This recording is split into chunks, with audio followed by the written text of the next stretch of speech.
El MRP. ¿Qué es el MRP? Bueno, pues el MRP, movimiento respiratorio primario, o en inglés, si soy capaz de decirlo bien, es Cranial Rhythm Impulse, más o menos. Craneal, ritmo, impulso. Impulso craneal rítmico. ¿De qué habla el MRP? Pues el MRP es un movimiento que se relaciona con varios fenómenos fisiológicos, que se propaga a través del sistema nervioso y de las fascias a todo el cuerpo.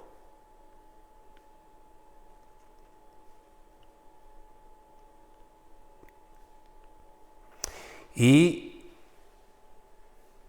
las meninges son fascias. ¿Ok?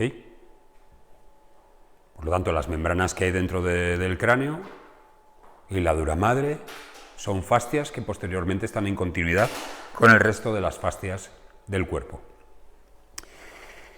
Por lo tanto, este movimiento se propaga a través del sistema fascial a todas las partes del cuerpo. ¿Podemos escuchar el MRP en los pies? Por supuesto. Lo podemos escuchar en las manos, lo podemos escuchar en los muslos, en las piernas, lo podemos escuchar en cualquier parte del cuerpo. ¿De acuerdo? En principio se hablaba de que el MRP era la respiración. Hay un artículo que os he puesto dentro del área privada que habla específicamente de esto.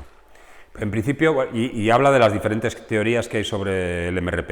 Es decir, que en realidad lo que ha hecho este hombre, que no recuerdo el nombre, está puesto el nombre en el artículo, lo que ha hecho ha sido hacer un estudio sobre las diferentes teorías sobre el MRP. Yo recuerdo que la primera que nos inculcaron era que el MRP proviene de la respiración de las células gliales del sistema nervioso, que son mucho más numerosas, evidentemente, que las neuronas. De la glía.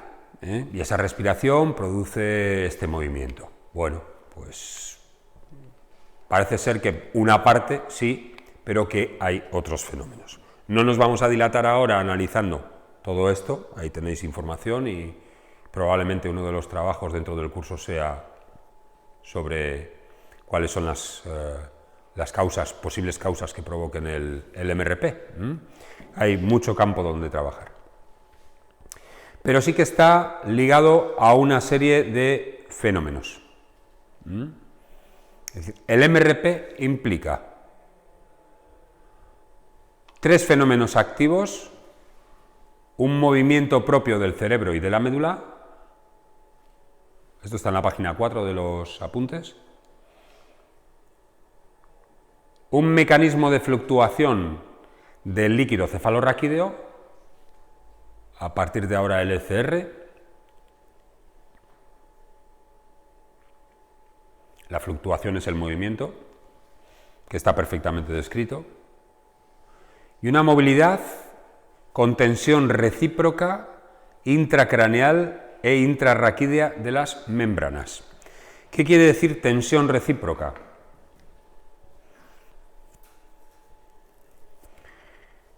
Si analizamos cómo son las membranas intracraneales, vemos 2 membranas, son la O del cerebro y la O del cerebelo, que están en un plano sagital, y la tienda del cerebelo, que está en un plano transversal.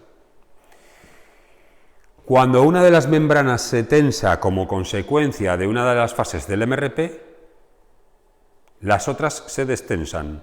Por lo tanto, la resultante de tensión en la parte central de unión, que se llama el fulcro de Sutherland, si tenemos la membrana sagital, por arriba es la O del cerebro, por debajo es la O del cerebelo, y la membrana transversal, que es la tienda del cerebelo, hay un punto de confluencia de estas 2 membranas que se llama el fulcro de Sutherland. A nivel del fulcro de Sutherland, la tensión siempre ha de ser la misma. Este sube o baja en función del movimiento, lo veremos más adelante. Pero quiero decir con esto que se llaman membranas de tensión recíproca, puesto que cuando unas se tensan, las otras se destensan para mantener una tensión homogénea del conjunto. En este vídeo, ¿lo veis? ¿Se está viendo en pantalla? Aunque es un vídeo para explicar el movimiento del hueso etmoides, aquí vemos el occipital, aquí vemos el esfenoides y esta es la sincondrosis esfenobasilar. Veis cómo el occipital hace este movimiento de elevación de la apófisis basilar y el esfenoides sube también la apófisis occipital, la apófisis articular. Por lo tanto, este centro sube. Esto va a producir una modificación de las tensiones que hay dentro de las membranas. Vamos a ver ahora las membranas. Y veis que como resultante da un pequeño ascenso del foramen magnum. Esta tensión de todas las membranas se va a propagar a través de la dura madre hasta el sacro. ¿Veis el movimiento? Este es el movimiento de flexión, en que veis que las alas del esfenoides y la escama del occipital se alejan, y este es el de extensión en el que se aproximan. Extensión, flexión, extensión, flexión. ¿Vale? Está por ahí la base del cráneo. ¿La tenéis vosotros?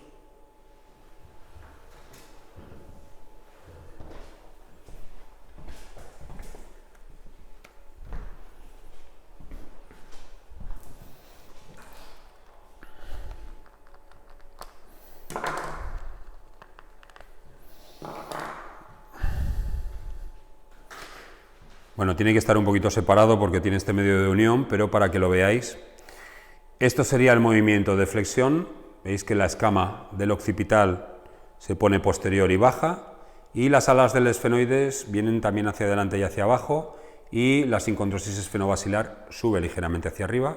Ese es el movimiento de flexión, y este sería el movimiento de extensión. Evidentemente lo estoy exagerando mucho para que se vea. ¿Vale? Ahora vamos a ver otro vídeo en el cual vamos a ver las membranas. Perdón, no es este.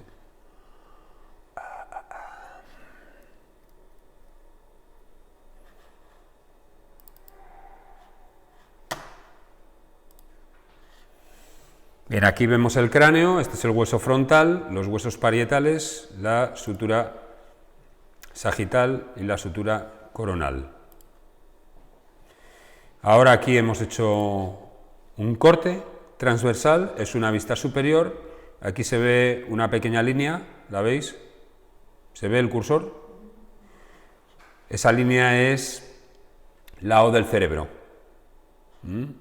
Y esta otra parte es la tienda del cerebelo. Ahora lo vamos a ver con un cambio. Por lo tanto, aquí tenemos el esfenoides, este es el etmoides, esta parte de aquí es el occipital y estos de aquí son los temporales. Esta es la parte anterior, esta es la parte posterior del cráneo.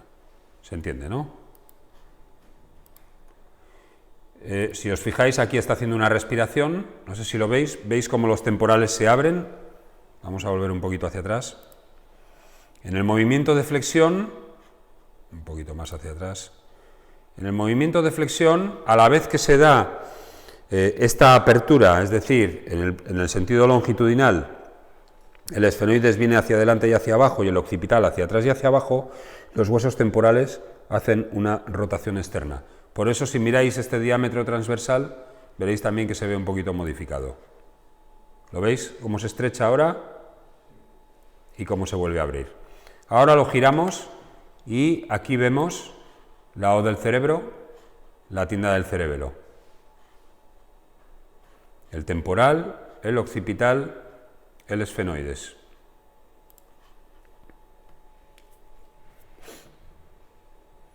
¿Veis cómo Durante la flexión se tensa y durante la extensión se destensa la O del cerebro. Fijaros cómo la O del cerebelo se estira.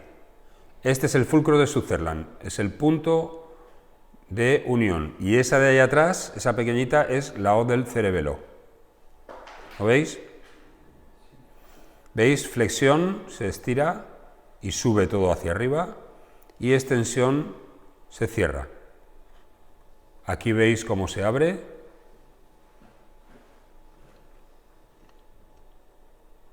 Y sube todo el sistema durante la flexión. Y quiero decir, sube todo el sistema de las membranas, y al subir todo el sistema de las membranas lo que va a hacer va a ser tirar de la duramadre hacia arriba. Y la duramadre que se va a insertar en S2, abajo, va a producir un movimiento secundario del sacro. Y ese movimiento es el que debe de ser libre entre el cráneo y el sacro. Es como se debe de transmitir la tensión.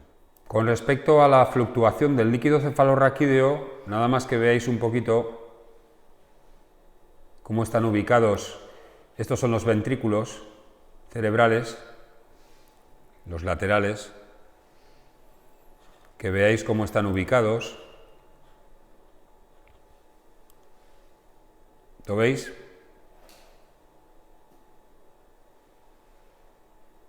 Estos son los ventrículos laterales, lo paro aquí, que se corresponden a cada hemisferio.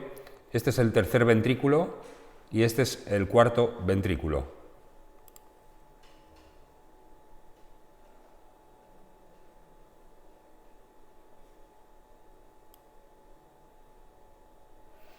Aquí los tenemos aislados.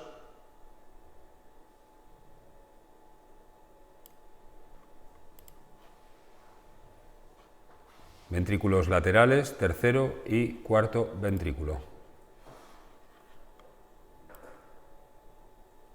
Esos son los plexos coroideos. Los plexos coroideos son formaciones vasculares a través de las cuales se filtra el plasma y se genera el líquido cefalorraquídeo.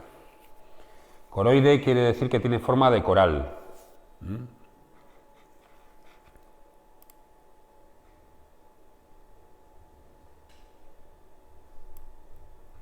Así cuando hable ahora de...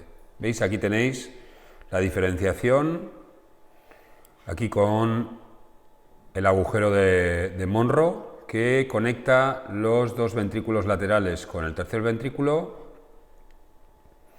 y el de Silvio, que conecta el tercero con el cuarto. Es el tercer ventrículo, cuarto ventrículo y el acueducto de Silvio. Ese es el agujero de Magendie, que se sitúa en el cuarto ventrículo. Bien, tres fenómenos activos que, como decía, son el movimiento del cerebro y la médula, la fluctuación del líquido cefalorraquídeo y la movilidad de las membranas de tensión recíproca, y dos fenómenos pasivos, el movimiento de los huesos craneales y la movilidad del sacro entre los ilíacos. Son pasivos porque dependen del MRP. Si no hay MRP, no hay movimiento de los huesos craneales ni del sacro entre los ilíacos.